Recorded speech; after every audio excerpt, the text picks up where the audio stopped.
Everyone, हर हर महादेव। मैं हूँ रूपाली, आप सबकी रूपाली। और आज हम देखेंगे तुला राशि यानी लिब्रा का 2026 का राशिफल। तो सबसे पहले अगर हम देखें ओवरऑल जो 2026 रहेगा वो आपके लिए ग्रोथ लाएगा, लेकिन एक ट्विस्ट के साथ। वो ट्विस्ट ऐसी है कि ग्रोथ तो आएगी, लेकिन उसके साथ अपने बैलेंस बनाना बहुत जरूरी है। चाहे वो वर्क लाइफ बैलेंस हो, चाहे अपने पार्टनरशिप्स में रिलेशंस बनाना हो, रिलेशन को मेंटेन करना हो, फाइनेंस मेंटेन करना हो, सब कुछ आपको बैलेंस रखना है। तभी ये ग्रोथ लॉन्ग टर्म के लिए सस्टेन कर पाएगी। अदरवाइज जिस पेस से आप ऊपर जा रहे हो या जा चुके हो, उसी पेस से आप नीचे आओगे, या उसके भी डबल पेस से आप नीचे आ जाओगे अगर आपने बैलेंस नहीं बनाया तो चलिए सबसे पहले हम बात करते हैं करियर की। तो 2026 में आपका करियर में पार्टनरशिप होने के कुछ चांसेस है, कोलैबोरेशंस होने के कुछ चांसेस है, जो कि आपको बेनिफिशियल रहेंगे। बट मेक श्योर कि आपने अलर्ट रहना है। ब्लाइंड ट्रस्ट या ब्लाइंड लव में बिल्कुल ना पड़िए। और सबसे अच्छी चीज कि आपने रिलेशंस को बहुत अच्छे से मेंटेन करना है, जितनी हो सके दूसरों को मदद करनी है। लेकिन अगर आपको ऐसा लगे कि सामने वाला आपका फायदा उठाने की कोशिश कर रहा है, तो आपने अपने आप को कंट्रोल में रखना जरूरी होगा।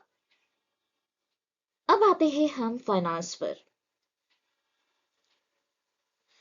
तो आपके जो भी किड्स हैं या आपके घर पे छोटे भाई बहन हैं, तो फाइनेंस के मामले में वो भी थोड़ा बहुत कंट्रीब्यूशन होगा उनका। और इससे आपकी फैमिली ग्रोथ होगी, कनेक्शंस आप लोगों के एक दूसरे के साथ स्ट्रांग होगी, क्योंकि आप भी अपने भाई बहन के साथ फाइनेंस में उनकी मदद करेंगे या वो आपकी मदद करेंगे। तो इसलिए जैसे कि मैंने आपसे कहा है कि रिलेशन सबके साथ स्ट्रांग बनाकर रखने हैं, सबके साथ काइंड रहना है, जो कि आपको कभी भी मददगार साबित हो सकते हैं। अब आते हैं हम लव एंड रिलेशनशिप्स में।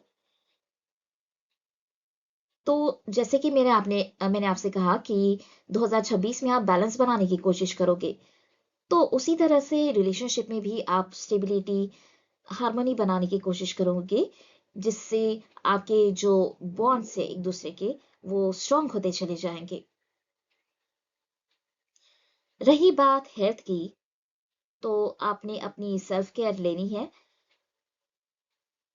कंसिस्टेंसी तो मैटर करती है, लेकिन कंसिस्टेंसी के बावजूद भी अगर आपको लगे कि आपको ब्रेक लेना चाहिए तो आप जरूर ले। ज्यादा ओवर थिंक ना करें। दूसरी चीज, आपने अपनी सेल्फ वर्थ को पहचानना है। आपके अंदर क्या टैलेंट है, क्या हिडन टैलेंट है, क्या वीकनेस है, इसको आपने अच्छे से सोचना है, मेडिटेशन करके, और आगे बढ़ना है। दूसरे अगर अपनी राय सुनाते हैं तो मेक श्योर कि आप क्या चाहते हो लाइफ में, क्योंकि आपकी लाइफ आपको जीनी है।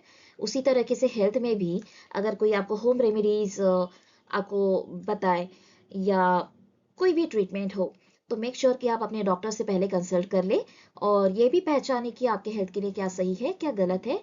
उसके बाद ही आप किसी ने बताए हुए नुस्खे पर जा सकते हो। तो अगर ओवरऑल हम देखें, तो ये साल आपके लिए ग्रोइंग रहेगा, रिलेशनशिप्स में भी, फाइनेंस में भी, और हेल्थ में भी, और सपोर्टिव भी रहेगा। तो आप में से जिस किसी से ये रीडिंग्स रेजोनेट करे, तो आप मुझे कमेंट सेक्शन में जरूर बता सकते हैं।